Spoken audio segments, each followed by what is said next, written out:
video ini, dukung terus channel saya dengan cara subscribe, like, and comment supaya saya bisa terus berkarya membuat video edukasi permasalahan hukum di Indonesia. Selamat menonton.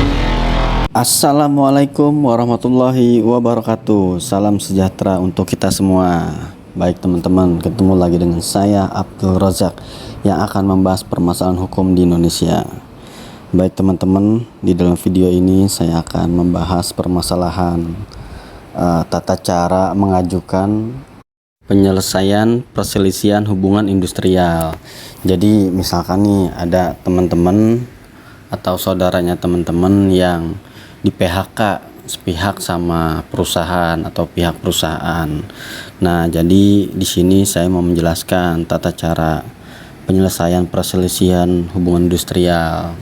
Oke teman-teman, sebelum masuk dan kita bahas, sebelumnya saya minta tolong buat teman-teman dukung channel saya dengan cara subscribe, like, comment, and share supaya saya bisa terus berbuat baik dan membuat video yang bermanfaat buat kita semua teman-teman.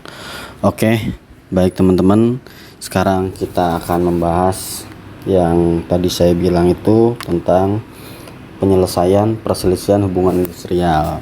Nah, jadi di dalam perusahaan itu tidak boleh yang namanya ada yang mengatakan PHK sepihak, dalam artian misalkan nih karyawan dipecat secara sepihak gitu. Nah itu nggak boleh. Nah itu harus diajukan kepada Disnaker gitu teman-teman. Nah rujukan undang-undangnya di sini pada Undang-Undang Republik Indonesia Nomor 2 Tahun 2004 tentang penyelesaian perselisihan hubungan industrial. Nah, di sini dijelaskan teman-teman nih. Bab 1 Ketentuan Umum Pasal 1. Dalam undang-undang ini yang dimaksud dengan 1. Perselisihan hubungan industrial adalah perbedaan pendapat yang mengakibatkan bertentangan antara pengusaha atau gabungan pengusaha dengan pekerja atau buruh atau serikat pekerja atau serikat buruh karena adanya perselisihan mengenai hak, perselisihan kepentingan, perselisihan pemutusan hubungan kerja, dan perselisihan antar serikat pekerja atau serikat buruh dalam satu perusahaan. Nah, jadi di dalam poin 1 ini, dalam pasal 1, jika mengakibatkan pertentangan gitu, teman-teman perbedaan pendapat lah.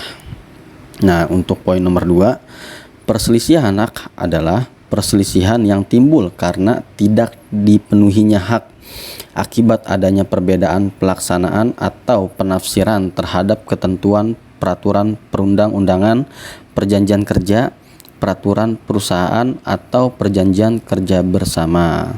Nah, untuk poin nomor 2 ini, apabila perusahaan mengambil sikap yang bertentangan gitu teman-teman dengan undang-undang terus perjanjian kerja, nah ini bisa kita gugat di Disnaker dengan penyelesaian perselisihan hubungan industrial teman-teman. Nah lanjut di pasal 2, jenis perselisihan hubungan industrial meliputi poin A, perselisihan hak, poin B, perselisihan kepentingan, poin C, perselisihan pemutusan hubungan kerja, dan poin D, perselisihan antar serikat pekerja atau serikat buruh hanya dalam satu perusahaan. Nah, lanjut di pasal 3, poin 1. Perselisihan hubungan industrial wajib diupayakan penyelesaiannya terlebih dahulu melalui perundingan bipartit secara musyawarah untuk mencapai mufakat. Nah, yang dimaksud perundingan bipartit ini misalkan ya teman-teman yang di PHK. Nah, teman-teman itu harus mengajukan bipartit. Jadi, teman-teman mengundanglah perusahaan untuk mencapai kesepakatan nih antara pekerja, mantan pekerja dan pihak perusahaan gitu, teman-teman, supaya dirilis lah atau biasa disebut ada risalah lah gitu dalam putusan bipartit tersebut. Nah, untuk ayat 2, penyelesaian perselisihan melalui bipartit sebagaimana dimaksud dalam ayat 1 harus diselesaikan paling lama 30 hari kerja sejak tanggal dimulainya perundingan. Nah, teman-teman, untuk di ayat 3 apabila dalam jangka waktu 30 hari sebagaimana dimaksud dalam ayat 2 salah satu pihak menolak untuk berunding atau telah dilakukan perundingan tetapi tidak mencapai kesepakatan, maka perundingan bipartit dianggap gagal. Nah, misalkan nih dalam waktu 30 hari udah keluar nih risalahnya tapi tidak ada pengajuan lagi gitu teman-teman. Nah, itu dianggap batal demi hukum tuh teman-teman untuk masalah bipartit tersebut. Jadi harus diselesaikan sebelum masa waktu 30 hari. Nah, bab 2, tata cara penyelesaian perselisihan hubungan industrial. Bagian ke-1, penyelesaian melalui bipartit, pasal 6 ayat 1.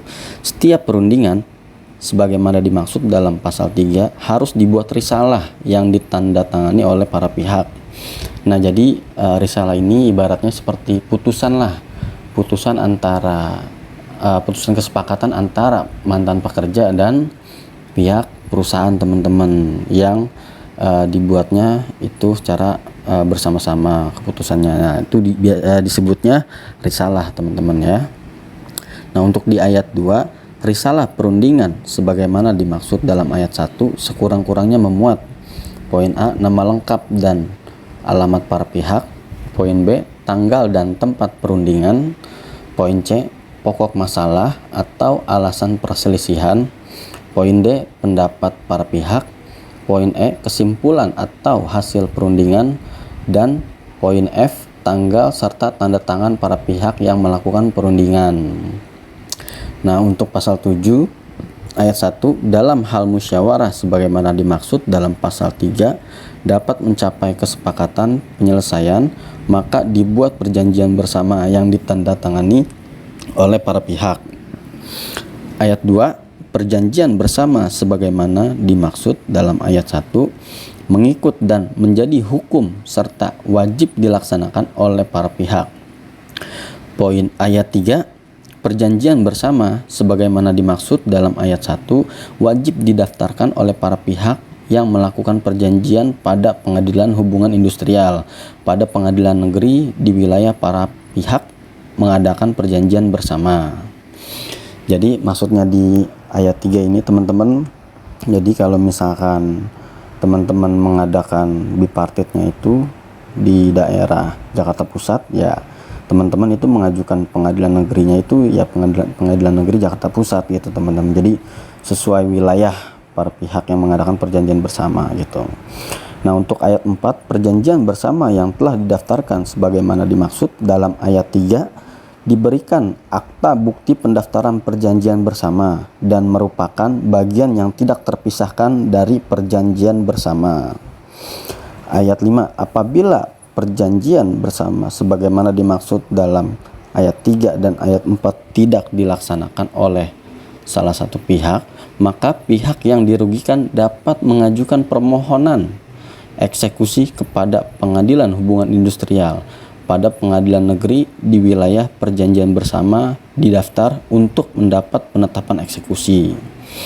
Nah, untuk ayat 6, dalam hal pemohon eksekusi berdomisili di luar pengadilan negeri tempat pendaftaran perjanjian bersama sebagaimana dimaksud dalam ayat 3, maka pemohon eksekusi dapat mengajukan permohonan eksekusi melalui pengadilan hubungan industrial pada pengadilan negeri di wilayah domisili pemohon eksekusi untuk diteruskan ke pengadilan hubungan industrial pada pengadilan negeri yang berkompeten melaksanakan eksekusi.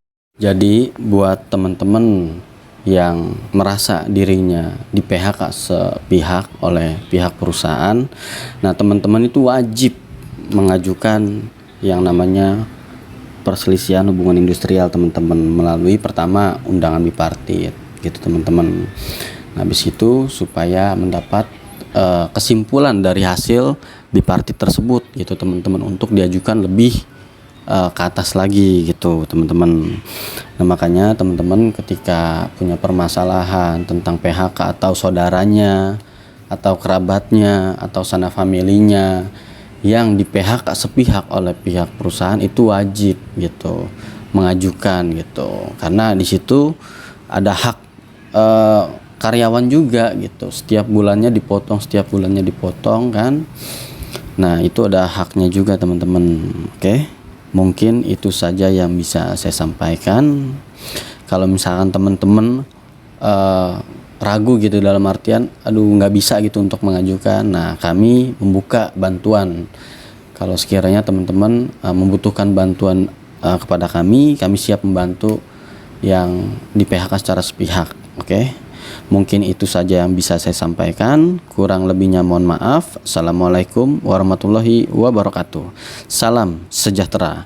NKRI harga mati, merdeka, merdeka, merdeka.